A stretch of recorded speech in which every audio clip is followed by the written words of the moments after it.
Hey man, What's up, bro? did you finish a big science project it's due today and worth half our grade? Nah, I'm sorry, man. I was really busy last night, and my mom made me go to bed early, so I couldn't complete that big science project that was worth half our grade. But dude, we agreed that you finished the last half of the project since I already did most of the work. Looky here, fella. I said I was sorry. There is still time left to finish the thing, and I'm sure we can pool our resources together and get it all done. No way, man. Since you didn't finish this big science project that worth half our grade, we're no longer friends. Smell you later, loser. Aw, man. We've all been there. Hi, I'm Cole Childers, and today I'm going to teach you the proper and necessary steps that'll help you separate the people from the problem. Now, in every argument comes conflicting viewpoints, whether they're political opinions, heated disagreements, or, in this case, miscommunication on a homework assignment. Conflicts erupt from opposing perspectives. That is why it's very important to remember that negotiators are people first. They aren't some sort of abstract idea that you're competing against. They're individuals with a heart and soul, just like you and me. With that said, it's also crucial for negotiators to disentangle the relationship from the conflict at hand. The foundation of an argument can't be defined by whether that person is your friend, a stranger, or your archenemy. Dealing with a problem based on substance and maintaining a good relationship can work if and only if both parties are committed and psychologically prepared to do so. Let's take a look at a few examples that we'd see in our everyday lives. Here we have a scenario between a student and a faculty member. The student had recently gotten a bad grade on his last math test and is desperate to drop the class. It is, however, past the deadline for students to drop classes, and the faculty member is not going to let him off so easily. Let's see how the scenario plays out. Hey there, Mr. Administrator. Hello there, random interchangeable student. What can I do you for? Well, sir, I've really been struggling with this class lately, and although it's a little late in the year, I was hoping you would sign my drop sheet. Bold move. Let's see how our faculty member here responds to the student's plea. First off, maybe if you tucked in your gosh darn shirt, I would start listening to the stuff coming out of your mouth. Second, the deadline is passed for dropping classes. If you wanted to do so, you should have approached me last week instead of showing up now with that filthy untucked shirt. But please, sir, I try my very hardest to learn the material. I take very good notes, but I just don't do good on the tests. Well, maybe if you weren't such an idiot and you'd actually studied, I'd consider it. Why are you so cruel? You know, it's students like you that force me to stay here late and deal with all this paperwork. You know what? I'm sick of it. But Mr. Daw... I am not Mr. Duh. 3-day suspension. Aw, man. Oof, that didn't go very well. Student not only has to stay in the class, but he also has a 3-day suspension and 13 demerits for an untucked shirt. Why did this happen, you might ask? Because our two friends here forgot one of the most important aspects of dealing with the people problem: perception. When dealing with perspective, there are a number of things to keep in mind. First, be empathetic with your fellow negotiator by putting yourself in their shoes. Separate their possible intentions from your fears. And, most importantly, do not blame them for your problem. Controlling your hostilities and warped ideas about the other person will make the negotiating environment more comfortable and open for discussion. Maybe if our faculty member here was more careful not to blame the student for all the stress he's under, he'd listen to his reasoning and understand his perception on the issue. This transitions into communicating your perspectives. Discuss them. Act inconsistently with them. Give the other side a stake in the outcome by having them participate in the process. And finally, face saving. Make proposals that act consistently with their values and are easier to agree upon. If the student started his proposition by asking for additional help before dropping the class, then maybe he'd have a better chance at getting what he wanted. Let's take a look at what would happen if this scenario played out differently. I know that it's too late to drop the class now, so I understand if you aren't okay with that, but would it be okay maybe if I could get some extra help outside of class? You know what? That's very mature of you, and I respect your decision to stick with it.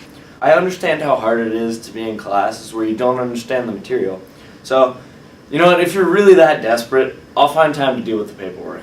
For now, I'll just talk to Dr. Kapadia. Oh, thank you so much, sir. How can I ever repay you? Well, you can start by tucking in that shirt of yours.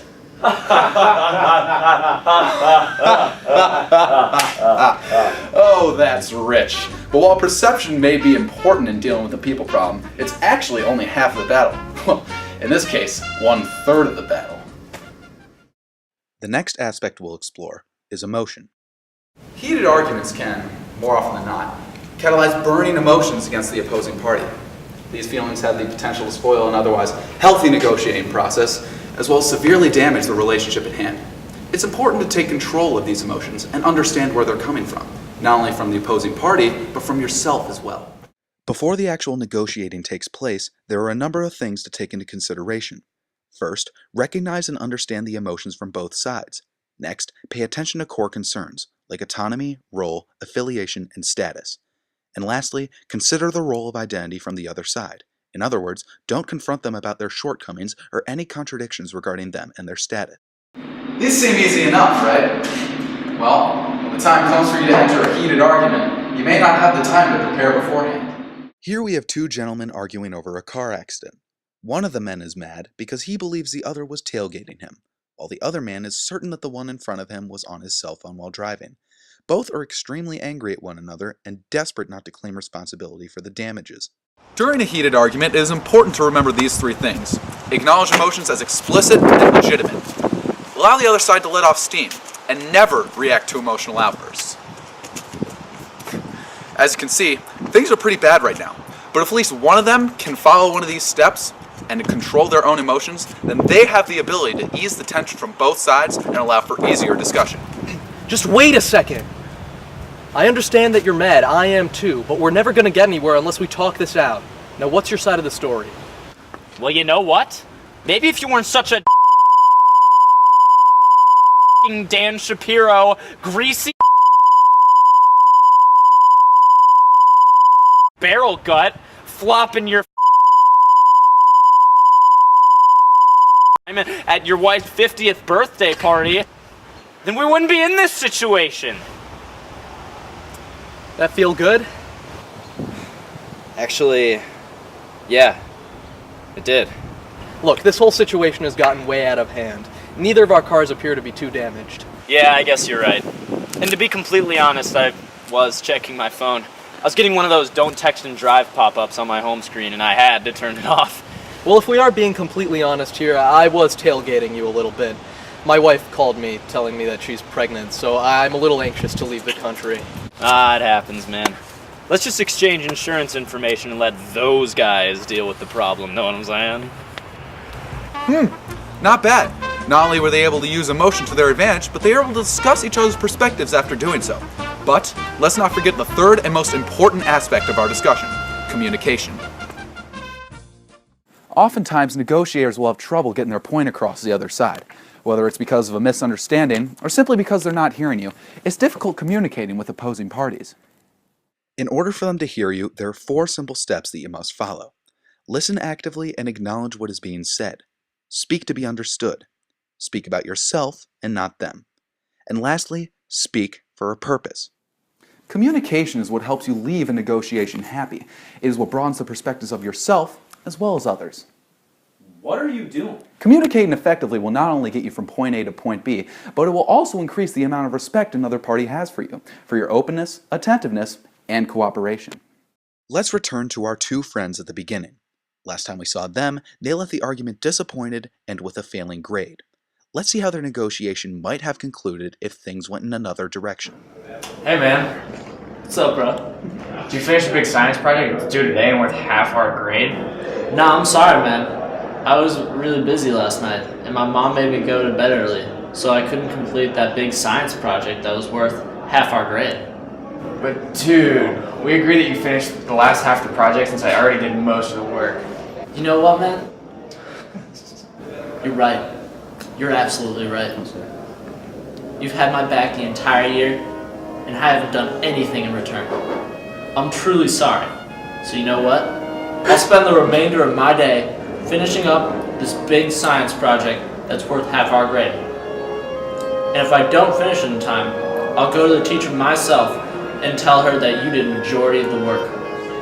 And then I swear to you that I'm gonna do my damnedest to make sure that this grade is the one you deserve. Wow man, I don't know what to say. Don't thank me now. Thank me when this whole thing is done and over with.